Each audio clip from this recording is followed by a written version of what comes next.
السلام عليكم ورحمة الله وبركاته. الحمد لله رب العالمين، والصلاة والسلام على رسول الله صلى الله عليه وسلم. أما بعد، فقد قال الله تعالى في القرآن العظيم والفرقان المجيد: أعوذ بالله من الشيطان الرجيم، بسم الله الرحمن الرحيم. ومن أعرض عن ذكري فإن له معيشة ضنكا ونحشره يوم القيامة أعمى.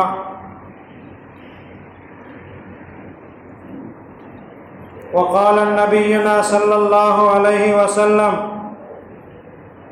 لكل أمة فتنة وفتنة أمتي المال.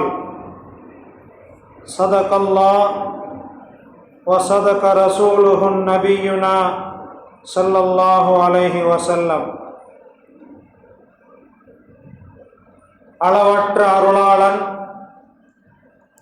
நிகரற்ற பேரன்புடையோன், எல்லாம் வல்ல அல்லாஹுவின் திருப்பெயரை போற்றி புகழ்ந்தவனாக, சாந்தியும் சமாதானமும் இரண்டு உலகத்திற்கும் அருள்படையாக அனுப்பப்பட்ட அன்னலம் பெருமானார் ஸல்லல்லாஹு அலைஹி வஸல்லம் அவர்களின் மீதும், அன்னாரின் அடிச்சுவட்டினை அப்படியே பின்பற்றி வாழ்ந்த சத்திய சஹாபாக்கள், தபஅ தாபியீன்கள், மார்க்க அறிஞர்கள், குறிப்பாக இந்த ஜும்மாவுடைய தினத்திலே ஒன்று கூடியிருக்கக்கூடிய நம் அனைவர்களின் மீதும் வல்ல ரஹ்மானுடைய வற்றாத பெருங்கருணை என்றும் நிலவட்டுமாக. ஆமீன்.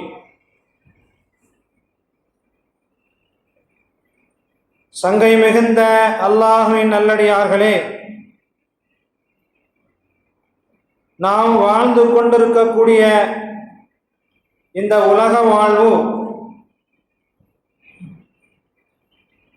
நேரம் குறிக்கப்பட்ட, காலம் குறிக்கப்பட்ட ஒரு வாழ்க்கை. இறந்த பிறகு மண்ணில் புதைக்கப்பட்ட எந்த மனிதரும் மன்னரை வாழ்க்கை எனக்கு போதும் என்று சொல்லி திரும்பவும் பூமிக்கு மேலே வந்ததாக வரலாறு இல்லை. மறு உலக வாழ்க்கைதான் உயிரோட்டம் நிறைந்த வாழ்க்கை என்பதை திருக்குர்ஆனின் மூலம் அல்லாஹ் நமக்கு சொல்லி காட்டுகின்றான். அதன் அடிப்படையிலே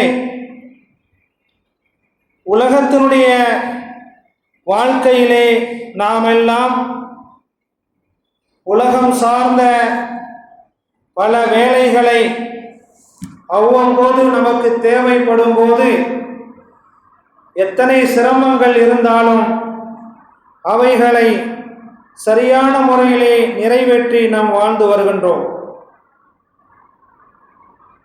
ஆனால் நாம் வாழக்கூடிய இந்த உலக வாழ்க்கை அதிகமான நபர்களிடம் இபாதத்துகள் குறைந்துவிட்டன. அப்பேற்பட்ட காலத்தில் நாம் எல்லாம் வாழ்ந்து கொண்டிருக்கின்றோம். அல்லாஹுவின் மீது அச்சமில்லை, மக்களிடம் ஒழுக்கங்கள் குறைந்துவிட்டன, வளரும் தலைமுறைகள் கேள்விக்குறியான ஒரு வாழ்க்கையை தன் கையிலே வைத்திருக்கின்றார்கள். நீதிமன்றங்கள்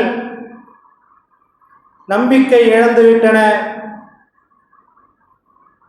நம் சமுதாய மக்களிடம் ஆடம்பரங்கள் பெருகிவிட்டன, வீணான செலவுகள் அதிகரித்துவிட்டன. தொழுகையின் பக்கம் வாருங்கள் என்ற பாங்கோசையின் அழைப்பை ஒதுக்கி ஓரமாக வைத்துவிட்டோம். அப்படிப்பட்ட ஒரு ஆபத்தான கட்டத்திலே காலத்திலே நாம் வாழ்கின்றோம். ஆடம்பரமாக புதுசாக கட்டப்பட்ட பள்ளிவாசல்கள் காலியாக காட்சி தருகின்றன. எல்லாவற்றுக்கும் மேலாக கொரோனா என்னும் கொடிய நோய் காலம் நம்மை புரட்டி போட்டதை எத்தனை ஆண்டுகள் கழித்து கேட்டாலும் அதை யாராலும் மறக்க முடியாது, மறுக்கவும் முடியாது. கொரோனா என்னும் உயிர்கொல்லி நோய்கள் உண்டான அந்த காலம் இறைவனின் கோபத்தின் காலம். அது கடுமையான, இறைவன் கடுமையாக சோதித்தான்.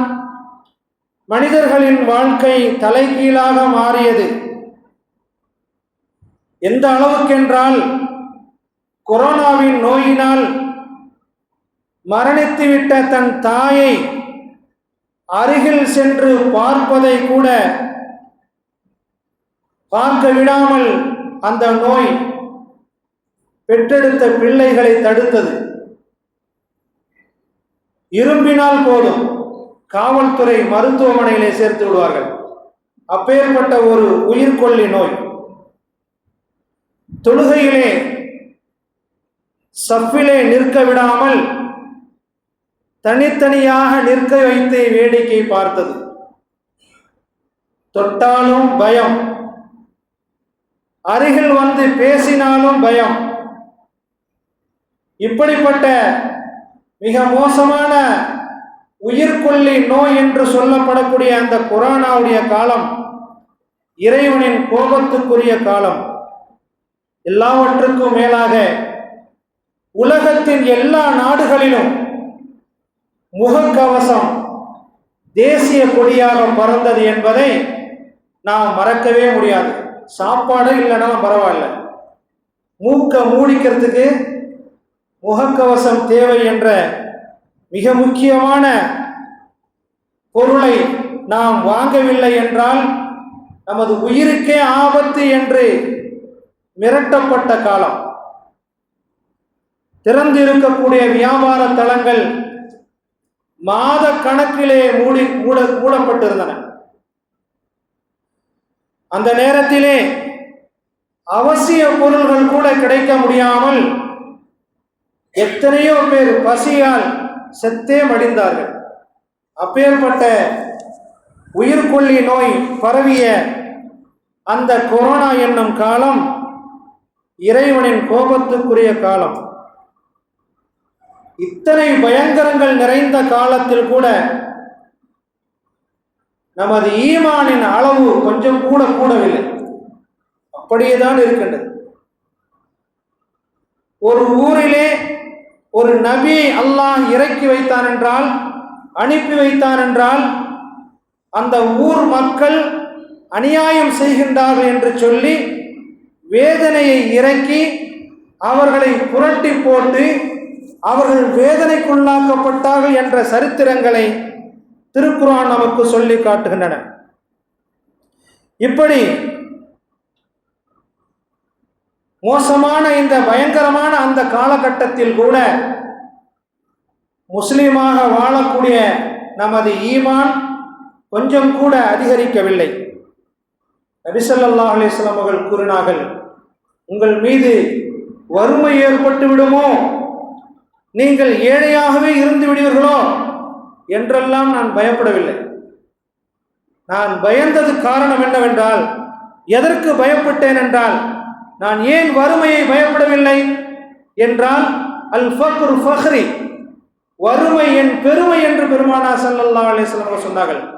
வறுமையாக வாழ்ந்துவிட்டு போய்விடலாம், ஆனால் உங்கள் மீது செல்வம் அதிகமாக புழங்குவதை நான் பயப்படுகிறேன் என்று பெருமானார் ஸல்லல்லாஹு அலைஹி வஸல்லம் அவர்கள் சொன்னார்கள். காரணம், முன்பு வாழ்ந்த சமுதாயம் செல்வத்திலே மிதந்தார்கள், அதை போன்று நீங்களும் இருப்பீர்கள் என்று பெருமானார் ஸல்லல்லாஹு அலைஹி வஸல்லம் அவர்கள் சொன்னார்கள். முன்பு வாழ்ந்த சமுதாயம் போட்டி பொறாமையிலே முட்டி மோதி அவர்கள் சண்டையிட்டுக் கொள்வார்கள், அதே போன்று நீங்களும் இருப்பீர்கள். அவர்கள் இவைகளின் காரணமாக அழிந்து போனார்கள், அதை போன்று நீங்களும் ஆகிவிடுவீர்கள் என்று சொல்லிவிட்டு லிகுல்லி உம்மத்தின் ஃபித்னா, ஒவ்வொரு சமுதாயத்தவர்களுக்கும் அல்லாஹ் தஆலா ஒரு சோதனை கொடுத்திருக்கிறார். ஆனால் வஃபித்னத்து உம்மத்தி, எனது உம்மத்துமார்களுக்குள்ள சோதனை என்னவென்றால் அல் மால், பொருள்தான். பொருள்தான் என்னுடைய உம்மத்துமார்களுக்கு மிகப்பெரிய சோதனை என்பதாக பெருமானார் ஸல்லல்லாஹு அலைஹி வஸல்லம் அவர்கள் கூறினார்கள். அல்லாஹுவை, அவனுடைய ரசூலை நான் எந்த அளவுக்கு இந்த உலகத்திலே வாழ்ந்து கொண்டிருக்கக்கூடிய காலத்தில் எப்படி அவனுடைய நினைவிலே வாழ்கின்றோம் என்பதை சற்று ஆழமாக சிந்தித்து பார்க்க வேண்டும். உலகம் சார்ந்த விஷயங்களிலே மற்றவர்கள் சொல்லும் போது அதை அப்படியே எடுத்துக்கொள்கின்றோம் 100%. எங்க வீட்டில் கல்யாணம் நடக்க போகுது என்று ஒரு மாசத்துக்கு முன்னாலே நெருங்கிய உறவினர்களிடத்தில் சொல்லும் போது அப்போ ஒரு வார்த்தை சொல்லுவாரு, நீங்க தான் நின்று செய்யணும் அப்படின்னு சொல்லும் போது சொந்தக்காரங்க, அதனால காரியம் நின்று விடக்கூடாது என்பதற்காக வேண்டி தனக்கு கிடைத்த அந்த நேரங்களிலே பாதி நேரத்தை அவருக்காக வேண்டி கொடுத்துருவார், பாதி சிந்தனையை அவருக்காக வேண்டிய செய்வார். அதே போன்று திடீர்னு நான் அவசரமா வெளியில வேலைக்கு போறேன், ஒரு விஷயமா முக்கியமான வேலையா வெளியூர் போறேன், கடையை 2 நாளைக்கு பார்த்துக்குப்பா என்று சொன்னால் சொந்தக்காரர் என்ன செய்வார், அவருக்காக வேண்டி மாமா சொல்லிட்டாங்க, அண்ணன் சொல்லிட்டாங்க என்று சொல்லி தன் உறவின் பெயரை சொல்லி மனதில் நிறுத்தி கொண்டு அவருக்காக கோபிச்சுவாங்க, இல்லைன்னா ஏதாவது நடந்துரும், பிரச்சனை நடந்துரும் என்று சொல்லி எப்படி முழுமையாக நேரத்தையும் எல்லாத்தையுமே உழைப்பையும் ஒதுக்கி கொடுக்கின்றாரோ அது போன்று என்றைக்காவது ஒரு நாளைக்கு அல்லாஹுக்காக வேண்டி நேரத்தை ஒதுக்கி இருக்கின்றோமா என்று நாம் சிந்திக்க வேண்டும். ஆனால் யோசித்து பார்த்தால் உலகத்திலே கிடைக்கக்கூடிய அனைத்து இன்பங்களும், உலகத்திலே கிடைக்கக்கூடிய அனைத்து இன்பங்களின் வாசல்களையும் உங்களுக்கு நாம் திறந்து வைப்போம். எல்லா சுகபோகங்களையும் அனுபவித்துக் கொண்டிருக்கும் போது நாம் உங்களை திடீரென்று தாக்குவோம். பகுத்தத்தன் என்று அல்லாஹ் தஆலா அங்கே வார்த்தையை பிரயோகம் செய்கின்றான்.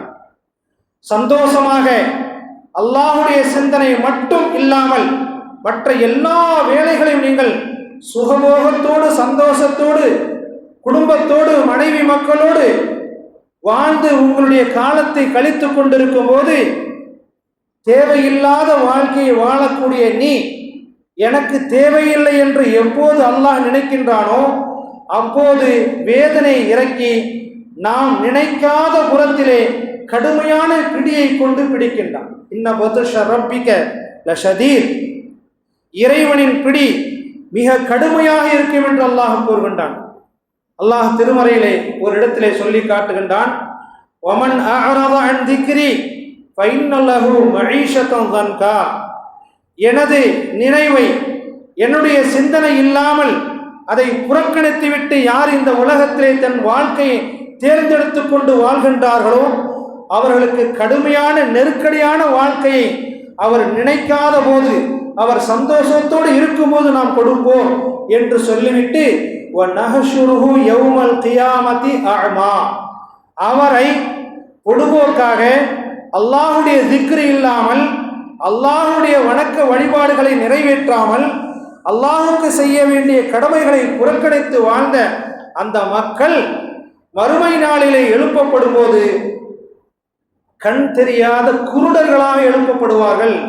வநஹ்ஷுருஹு யௌமல் கியாமத்தி அஅமா, கண்ணு தெரியாத குருடனை போன்று எழுப்பப்படுவார்கள் என்று அல்லாஹ் கூறும்போது கண்ணு தெரியாம போயிடும். மஹ்ஷர் மைதானத்தில் எல்லாத்தையும் எல்லாம் ஒன்று கூட்டி வைப்பான்.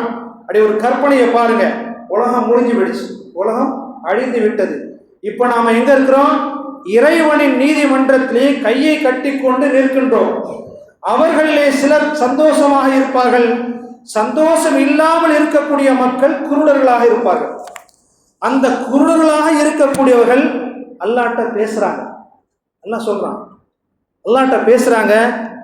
கால அவர்கள் சொல்லுவார்கள், ரப்பி இறைவா, லிம ஹஷர்தனி அஅமா, என்னையா கண்ணு தெரியாத குருடனா ஆக்கியிருக்கியே என்று அந்த மனிதன் கேட்கும்போது, வகது குந்த பசீரா, உலகத்துல நான் நல்ல பார்வை, கூர்மையான பார்வை, 1 கிலோமீட்டருக்கு அண்ணாண்ட பார்த்தேன்னு வச்சுங்களேன், தப்பவே தப்பாது என்னுடைய பார்வை, இப்படிப்பட்ட பார்வை என் பார்வை அப்படின்ட்டு மாறுதட்டி கொண்ட அந்த பார்வையை இறைவனுடைய நீதிமன்றத்திலே பெருமை பாராட்டி பேசுவான். வகது குந்து பசீரா, நேர்மையான தெளிவான பார்வை உடையவனாக இருக்க வாழ்ந்தேன் உலகத்திலே, ஆனால் இப்போது என்னை கண்ணு தெரியாத குருடனாக எழுப்புகின்றாயே ஏன் என்று அல்லாஹ்விடத்திலே கேட்கும்போது அல்லாஹ் சொல்லுகின்றான், கதாலிக்க அத்தத்துக்கு ஆயாத்துனா, இப்படிதான்ப்பா நீ நல்ல பார்வையோடு, நல்ல சிந்தனையோடு, நல்ல வாலிபத்தோடு, நல்ல செல்வத்தோடு, நல்ல வசதி வாய்ப்புகளோடு இருந்த காலத்திலே எல்லா அத்தாட்சிகளும், என்னுடைய அத்தாட்சிகள் எல்லாமே நபிமார்களின் மூலமாக, ரசூல்மார்களின் மூலமாக, வேதங்களின் மூலமாக, தபா தாபியங்களின் மூலமாக, ஆளும் பெருமக்களின் மூலமாக உன்னிடம் வந்து சேர்ந்தது. அந்த நேரத்திலே நீ அவைகளையெல்லாம் மறந்து விட்டாய், அவைகளெல்லாம் நீ மறந்து விட்டாய். வகதாலிக்கல் யௌம துன்சா, அதே போன்று இன்னைக்கு நான் உன்னை மறந்துட்டேன், உனக்கு எனக்கு எந்த வேலையும் கிடையாது. அல்லாஹுவின் ஞாபகத்தை மறக்க செய்யும் ஷைத்தானை தூரமாக ஆக்கி வாழுங்கள் என்று திருக்குர்ஆன் எச்சரிக்கை செய்கின்றது. அல்லாஹுடைய சிந்தனையை விட்டும், அல்லாஹுவை திக்ர் செய்வதை விட்டும், அந்த ஞாபகம் வராமல் தடுக்கக்கூடிய ஷைத்தானை உங்களிடமிருந்து தூரமாக்குங்கள். ஏனென்றால் அஷைத்தானு யஇதுகுமுல் ஃபக்ர வ யஅமுருக்கும் பிஸ்ஸூஇ வல் ஃபஹ்ஷா வ யசுத்துக்கும் அனிஸ் ஸலா, ஷைத்தான் நன்மை செய்வதற்கு தடையாக நிற்பான். அதனால் அவனை நீங்கள் பகிரங்க விரோதியாக எடுத்துக்கொள்ளுங்கள். தர்மம் செய்யக்கூடியவனிடம் வறுமை உண்டாகும் என்று பயம் காட்டுவான். எனவே ஷைத்தானை விட்டு விலகியிருங்கள். கெட்ட எண்ணம், கெட்ட செயல், இவைகளை செய்யும்படி நமக்கு கட்டளையிடுவான். எனவே ஷைத்தானை விட்டு நீங்கள் தூரமாக இருங்கள் என்று அல்லாஹ் தஆலா திருக்குர்ஆனிலே ஷைத்தானுடைய விஷயத்தை பற்றி குறிப்பிடுகின்றான். மேலும் பெருமானார் ஸல்லல்லாஹு அலைஹி வஸல்லம் அவர்கள் மனித குலத்தின் பகிரங்க விரோதி என்று சொல்லப்படக்கூடிய அந்த ஷைத்தானை பற்றி நபிகள் நாயகம் ஸல்லல்லாஹு அலைஹி வஸல்லம் அவர்கள் கூறினார்கள், ஷைத்தான் ஆதமுடைய மகனிடத்திலே பேசுகின்றான். கால ஷைத்தான், ஷைத்தான் கூறுகின்றான், அலைக்க லைலுன் தவீல், அலைக்க லைலுன் தவீல் ஃபஇன் இஸ்தைகத ஃபذكرல்லாஹ் இன் ஹல்லத் உக்தத்துன் ஃபஇன் தவல்லஅ இன் ஹல்லத் உக்தத்துன் ஃபஇன் ஸல்லா இன் ஹல்லத் உக்தத்துன் குல்லுஹா என்று பெருமானார் ஸல்லல்லாஹு அலைஹி வஸல்லம் அவர்கள் கூறுகிறார்கள். ஷைத்தானுடைய விஷயத்திலே நபிகள் நாயகம் ஸல்லல்லாஹு அலைஹி வஸல்லம் அவர்கள் ஆதமுடைய மக்களுக்கு என்ன சொல்லுகின்றான் என்ற செய்தியை சொல்லும்போது, ஆதமுடைய மகன் தூங்கிக் கொண்டிருக்கும் வேளையிலே 3 முடிச்சுகளை போடுகிறான் என்று சொல்லுகின்றார். ஆயத்தை ஓதி கட்டி, கையில கட்டி, காலில் கட்டி, அந்த கட்டுறாங்கல்ல, அந்த கட்டை விட மோசமான கட்டு ஷைத்தானுடைய கட்டு. உலகத்திலே கட்டக்கூடியவர்கள் ஷைத்தான் என்றால் அதை கற்றுக் கொடுத்தவன் ஒருவன் இருக்கின்றான், ஷைத்தான், அது அபு ஷைத்தான். இங்கே கட்டக்கூடியவர்கள் ஷைத்தான் என்றால் அதை கற்றுக் கொடுத்தவன் பெரிய ஷைத்தான். அவனுடைய முடிச்சை பற்றி பெருமானார் ஸல்லல்லாஹு அலைஹி வஸல்லம் அவர்கள் 3 முடிச்சு ஆதமுடைய மகன் உறங்கிக் கொண்டிருக்கும் போது அவனிடத்திலே, அவனுடைய கழுத்திலே 3 முடிச்சுகளை போடுகிறான் ஷைத்தான் என்று நபிகள் நாயகம் ஸல்லல்லாஹு அலைஹி வஸல்லம் அவர்கள் கூறுகிறார்கள். இன்னும் உனக்கு இரவு இருந்து கொண்டே இருக்கின்றது, இப்போ முழிச்சிராத, 10 மணி ஆகட்டும், 10 மணி ஆன பிறகு நீ முழிக்கலாம், 10-11 மணி கூட ஆகலாம். அப்போ விரைவாக சீக்கிரம் தூங்கிவிட்டு விரைவாக எந்திரிக்கக்கூடிய அந்த வீட்டிலே பரக்கத்திருக்கும். லேட்டாக தாமதமாக உறங்கிவிட்டு தாமதமாக எழுந்திருக்கக்கூடிய வீட்டிலேயே பறக்கத்து இருக்காது. எப்படி 11 மணிக்கெல்லாம் பறக்கத்து எப்படி வரும் காலையில? அது பைபாஸ் நோக்கி போயிடும். அப்படியே பறக்கத்துலாம் வீட்டில் இருக்காது. காசு நிறையா இருக்கும், பறக்கத்து இருக்காது. ஏதாவது ஒன்றை அல்லாஹ் தஆலா கொடுத்து சோதித்தே கொண்டு இருப்பான். என்னங்க 1 லட்ச ரூபா வச்சிருந்தேன், திடீர்னு அதுக்கு போய் கேட்டேன், 60 ரூபா போயிடுச்சுங்க அப்படின்னு சொல்லக்கூடிய ஒரு கட்டத்தை அல்லாஹ் உருவாக்குவான். ஓடக்கூடிய அந்த முடிச்சி எப்போது ஓடுகின்றான் என்று பெருமானார் ஸல்லல்லாஹு அலைஹி வஸல்லம் சொல்லுகின்றார்கள், உனக்கு அலைக்க லைலுன் தவீல், எப்பா இப்போ தூங்கிட்டு இருக்க நீனு முடிச்சு வச்சு விடாத, சுபுஹு அதெல்லாம் தூக்கி போடு, அப்புறம் பார்த்துக்குவான். சுபுஹுடைய வேலைலாம் அதை அப்புறம் பார்த்துக்குவான், நம்முடைய வேலையை அதெல்லாம் நீ என்கிட்ட வாப்பா, நீனு உன்னை நான் பார்த்துக்கிறேன்ப்பா என்று சொல்லி அழைக்கின்றான். அப்படி சொல்லித்தான் முடிச்சியை போடுகின்றான். இந்த முடிச்சியை அவிழ்வதற்குரிய மிக சாதாரண வேலை ரசூலுல்லாஹ் சொல்றாங்க, அதுதான் இப்ப கடுமையா இருக்கு, அதுதான் நமக்கு பாரமாக இருக்கிறது. ஒவ்வொரு முடிச்சியை போடும் போதும் இன்னும் உனக்கு இரவு அதிகமாக இருக்கு, இரவு நேரம் முடியவில்லை, பகல் நேரம் வரவும் இல்லை, எழுந்திருக்காது என்று சொல்லி, ஆனால் அதையும் மீறி ஒரு அடியான் எழுந்திருத்து விட்டால், அல்லாஹ்வை திக்ர் செய்ய விழித்து கொண்டால் ஒரு முடிச்சு அவிழ்ந்து விடுகிறது என்று சொல்லிவிட்டு நின்று விடாமல், எழுந்ததோடு நின்று விடாமல் எந்திரிச்சு என்ன செய்வான், எந்திரிச்சு இன்னும் 10 நிமிஷம் இருக்குன்னு பார்த்தங்க, தூங்கிட்டங்க, சைத்தான் கெடுத்து, அவங்க வாயாலே நம்ம வாயாலே சொல்லுவோம், சைத்தான் கெடுத்துட்டாங்க, எந்திரிச்சங்க அஸ்ஸலாத் சொல்லியாச்சுங்க, 10 நிமிஷம் இருக்குன்னு படுத்தங்க, சைத்தான் கெடுத்துட்டாங்க, நம்மளே சொல்லிப்போம். சில நேரங்களிலே நம்முடைய வார்த்தை, நம்முடைய வாழ்க்கை நம்மளையே கேள்விக்குறியாக ஆக்கும். சில வார்த்தைகள் நம்மையே சாபத்துக்குரிய வார்த்தையாக மாறிவிடும் என்று பெருமானார் ஸல்லல்லாஹு அலைஹி வஸல்லம் சொல்கிறார்கள். அது போன்று சைத்தான் கெடுத்துட்டாங்க என்னைய அப்படின்னு சொல்லி நம்மளே சொல்லுவோம். அப்போ அதை எழுந்திருத்ததோடு நின்று விடாமல் உடனே உழு செய்கிறான் அந்த அடியான். உழு செய்து விட்டால் 2வது முடிச்சியும் அவிழ்ந்து விடுகின்றது. அதை மட்டும் நிறுத்தி விடாமல் அல்லாஹுடைய பள்ளியை நோக்கி விரைந்து வந்து தொழுகையை முடித்து விட்டால் 3 முடிச்சியா சுக்கு நூறா போயிடும். இதைத்தான் பெருமானார் ஸல்லல்லாஹு அலைஹி வஸல்லம் சொல்கிறார். ஒழுவு செய்தவுடன் தொழுகைக்கு வந்து விட்டால் 3வது முடிச்சும் ஆழ்ந்து விடுகின்றன. அன்று காலையிலே அவன் சுறுசுறுப்போடு எழுவான் என்று பெருமானார் ஸல்லல்லாஹு அலைஹி வஸல்லம் சொல்லுகிறார். அப்படி செய்யவில்லை என்றால், ஷைத்தானுடைய சொல்லை கேட்டு உறங்கிக் கொண்டே இருந்தால் அன்றைய பொழுதில் கெட்ட எண்ணத்தோடும் சோம்பேறித்தனத்தோடும் அவன் எழுவான் என்று பெருமானார் ஸல்லல்லாஹு அலைஹி வஸல்லம் கூறுகின்றார்கள். மேலும் பெருமானார் ஸல்லல்லாஹு அலைஹி வஸல்லம் கூறுகின்றார்கள், அப்பேற்பட்ட அந்த மனிதனின் 2 காதுகளிலும் ஷைத்தானுடைய சொல்லை கேட்டு உறங்கிவிட்டு அபசகுனத்தோடு எழுந்திருக்கக்கூடிய அந்த மனிதனின் 2 காதுகளிலும் ஸாக்க ஷைத்தானு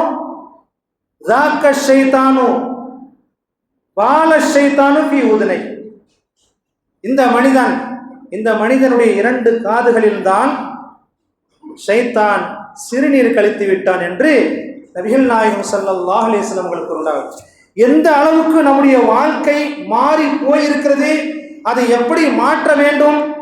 பழைய காலங்கள் நமக்கு வேண்டும், புதிய காலங்கள் நமக்கு வேண்டாம் என்று சொல்லி சென்ற வாரத்திலே நமக்கு ஞாபகப்படுத்தப்பட்டது.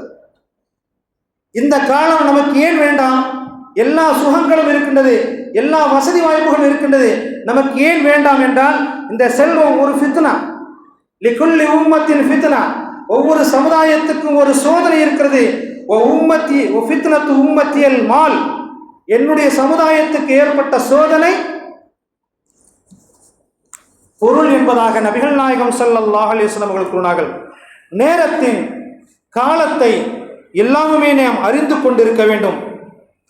நிரந்தரமான இந்த உலகம் என்று யாரெல்லாம் நினைத்து கொண்டார்களோ அவர்களெல்லாம் நிச்சயமாக வாழ்ந்ததாக வரலாறு இல்லை. நேரங்களும் காலங்களும் இரவுகளும் பகல்களும் இறைவனுடைய ஆயுதமாக இருக்கின்றது.